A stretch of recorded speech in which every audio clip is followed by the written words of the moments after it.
असं करायचं का?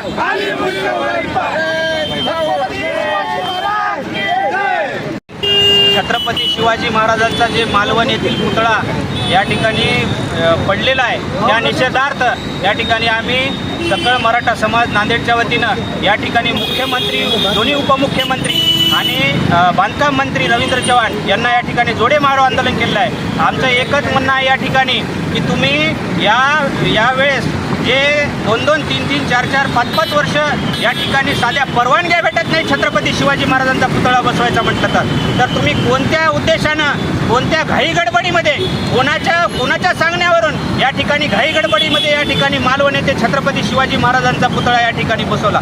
तुम्हाला एवढी काय घाई होती? दिल्लीच्या समोर तुम्हाला मुजरा करण्यासाठी, मोदींना खुश करण्यासाठी या ठिकाणी तुम्ही हा शिवाजी महाराजांचा पुतळा एवढ्या घाई गडबडीमध्ये त्या ठिकाणी बसवला आणि हे एक अघटित अशा पद्धतीचं कार्य या ठिकाणी घडलेलं आहे। त्यामुळं आमची या सर्वांची या ठिकाणी मागणी आहे की जे कोणी या ठिकाणी गुत्तेदार होता, आपटे फुपटे कोण आहे ते, त्याला या ठिकाणी जाहीर फाशी दिली पाहिजे।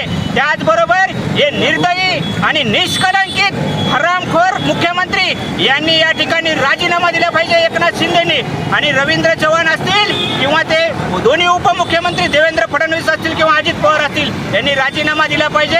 आणि या ठिकाणी तुम्ही किती नाक घासले काय, कुठं पाया पडले काय, तरी हे चूक जी झालेली आहे त्याला कोणी क्षमा करणार नाही। छत्रपती शिवाजी महाराजांचा मावळा तुम्हाला तर सळो की पळो केल्याशिवाय सोडणार नाही। पण तुम्हाला या ठिकाणी सांगतो की तुम्ही या ठिकाणी राजीनामा दिला पाहिजे आणि या आपटे फुपटेला या ठिकाणी फाशी दिली पाहिजे, एवढं या ठिकाणी सांगतो। सर, शिवभक्तांनी किंवा कोणी राजकारण करू नये या गोष्टी, त्यांना राजकारण करू नये म्हणायला काय लागले?